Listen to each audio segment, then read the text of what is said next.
What is up, you guys? Welcome to the collective. My name is Furman, and in this video we are talking about two games that I have been playing and I've been kind of addicted to them. But before we get started, don't forget to like this video, share this video, and subscribe to my channel for more awesome content just like this. Alright guys, so the reason why you guys haven't seen me in a little while and why I've just been uploading shorts is just because I have been absolutely addicted to these games.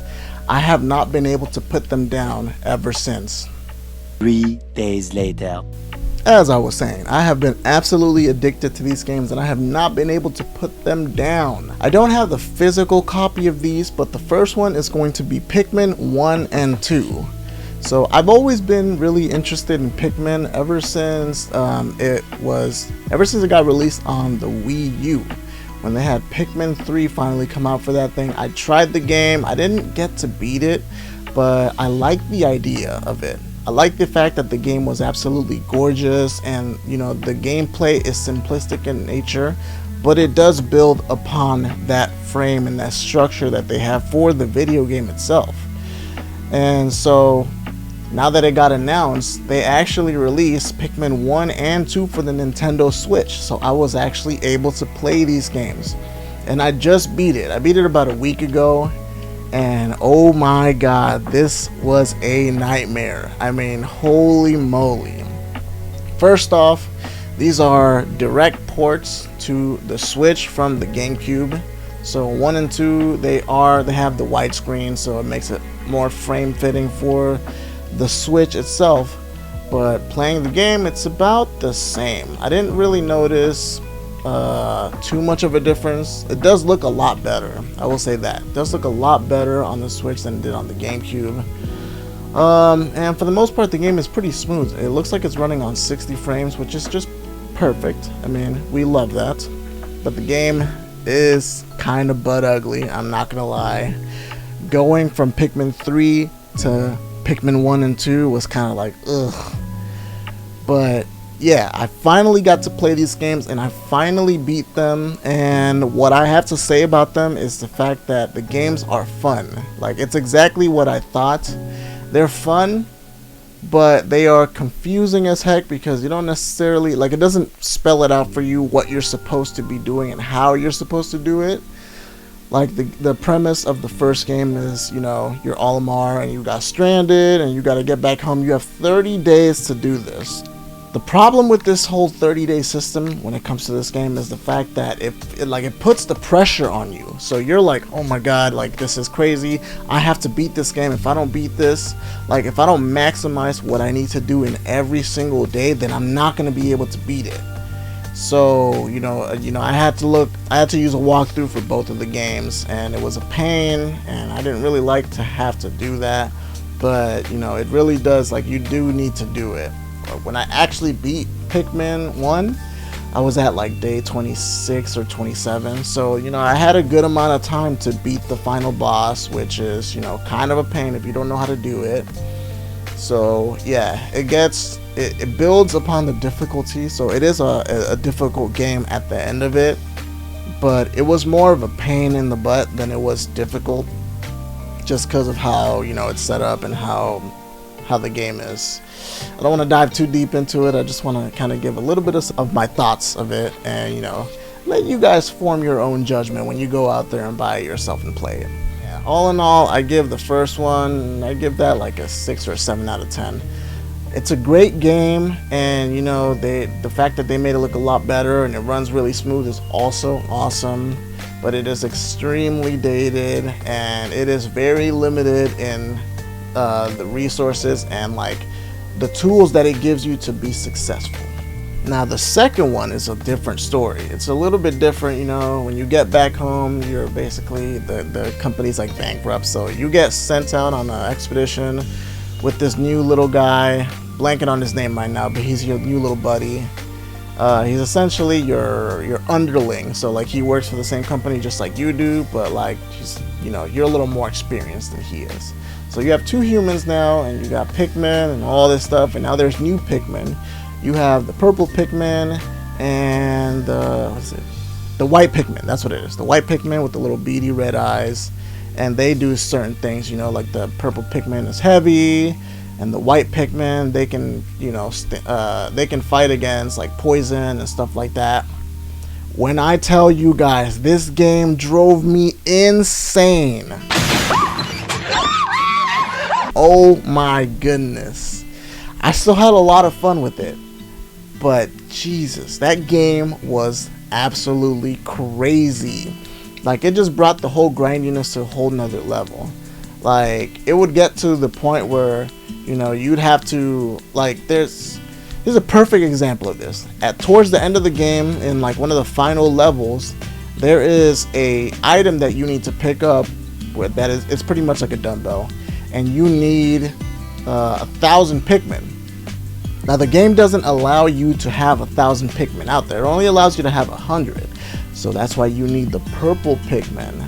That's why you need to save them up and make sure that they don't die too many. When I got to that point, I only had like 29 of them. So what I had to do is I had to look up some guides and look up places that allow you to grind and get more Pikmin. And the only way to do these, the only way to get more of them and of the white Pikmin is in the caves. So you have to go down there, and essentially you can run through it. And you know, when you beat the cave, it is a lot easier. You can just, you know, go, like, you can just leave your Pikmin there and then just traverse to the whole thing and then just get away, and it's fine. You can just keep going and keep, you know, like, you don't have to fight all the monsters and get all the items again once you do it the first initial time. So that does make the grinding a little bit easier, but essentially I ended up having to go into this cave like a good 8 or 9 times because of the fact that it only allows you to make about 15 purple Pikmin at a time per cave visit, which is annoying. So yes, all in all, I say this to say that that game was just brought the grindiness of it to a whole nother level, and it just drove me insane. I hope that there's nobody in the comment section that's like, no, Pikmin 2 is like my favorite one, because that game, I absolutely hated it. It was a great story and the game was fun, but when it got down to it, there was a lot of grindiness that they added to it, and I was not feeling it at all. Like, I was like, yuck, gross. But yeah, it took me like 2 or 3 or 4 weeks, I think, but I finally beat them. I finally got done with it, and now I'm moving on to Pikmin 3, but you know, I'll get back to that later. I'm kind of Pikmin'd out right now. Yeah! Now, the other game that I have been playing and I have been absolutely addicted to is Final Fantasy 16. The cream of the crop! Guys, when I tell you this game is a masterpiece, when I tell you this game is absolutely perfect, I'm not lying to you. I'm so serious right now. This game is so good, it makes me want to cry. This game is not perfect. Like, this game is getting 10 out of 10s and 5 out of 5s all across the board, but I find issue with that. This game does have some issues, but man, this game makes up for it in leaps and bounds where it counts. Seriously. Now, I'd like to consider myself a Final Fantasy purist. You know, like, I've beat almost all of the Final Fantasy games. The only ones I haven't beat yet is Final Fantasy 4. I think that's it, actually. Yeah, I think the only one I've not beaten yet is Final Fantasy 4 and Final Fantasy 16. And Final Fantasy 4, I've just not really been in the mood to beat it yet, so whenever I do it, I'm going to be playing it on the PS Vita, because if you guys didn't know, the Final Fantasy 4 PSP port, which is the complete version of the game, is on the PS Vita. And, well, I guess you can't really buy it anymore. If you had it, you could get it, but I think the PSP or the PS Vita store is shut down now. Lame. But I digress. So, yes, I consider myself a Final Fantasy purist, and when I say that, I mean that I think that Final Fantasy is at its best when it is a turn-based RPG. Now, this might be controversial, especially because of the fact that the ones that haven't been that have been really good. You know, a lot of people didn't really like Final Fantasy 12. Oh, that's the other one that I haven't beat, Final Fantasy 12. But a lot of people did not like that one, and I actually enjoyed it. I think it's a great game. Final Fantasy 15 and 16 are really, like they got that action RPG element to it. And also Final Fantasy 7 Remake, which is just chef's kiss, is also an action RPG. And these games are all excellent. I absolutely love them. But I just enjoy, that nice tacticalness that you get when you're playing a turn-based JRPG. But even saying that though, like, this game is so incredibly good. Oh, like the story is so good. Like it's off the get-go, you are like, these dudes are cussing in there. Like, this game is rated M for mature. They're cussing. They got a little nudity. They don't go too hard on it, thank goodness. They don't show everything, but they got some. They get a little naked. They show a little booty. Stuff like that. What? And there's a lot of blood too, which is something that I've always wanted to see. Because you cut somebody with a sword, they should bleed, right? They're not losing limbs, so it's not Star Wars or anything like that. But this is a good compromise. It's very bloody. It is a very war JRPG game, which is just so cool, and I absolutely love it. The story of the game is incredible. Like you're essentially the bad guy in the game. From my point of view, because of the fact that every game that has crystals in it, it's the bad guy that's trying to destroy the crystals or steal them. And now it's your job to destroy the crystals, which is just like, what? Crazy. So I don't want to dive too deep into the story. I just want to say that it is extremely good. I just really want to talk about the gameplay. The action aspect to the game is very button mashy. It's a lot of pushing square like crazy, but it is fun. The more you dive into it, the more you understand the combat system and how the icons work and the abilities and magic. It is extremely fun. I mean, there is just so much potential to it. It is like boundless, really. It's just crazy. I am starting to get to the point where I'm almost getting pretty close to the end of the game. And I have just had a blast with it. The side quests are a pain in the butt because it really does feel like, it's like the JRPG meme where you're like, this is a side quest. Feed the bird some bread, or get a cat out of the tree, and then by the end of the game you're like essentially killing God. This is what that game is, but like throughout the whole game.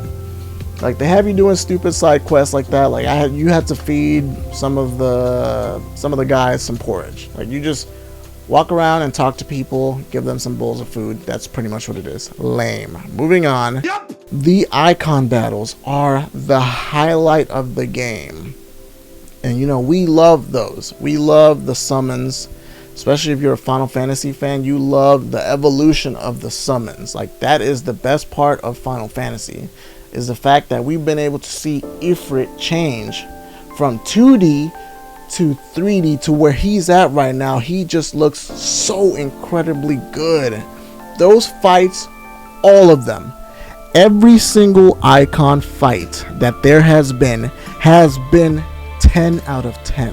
When I tell you guys, I mean, just the music itself that they used on it, from the music to the graphics to the way Ifrit fights, the way the bad guys fight you, absolutely insane. Like, I have just been blown away.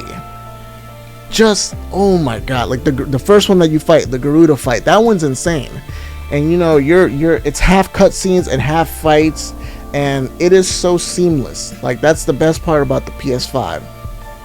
I mean, even the DualSense, like the rumble, the way it shakes and everything is just so crazy. It is so good, and I have been absolutely loving this game.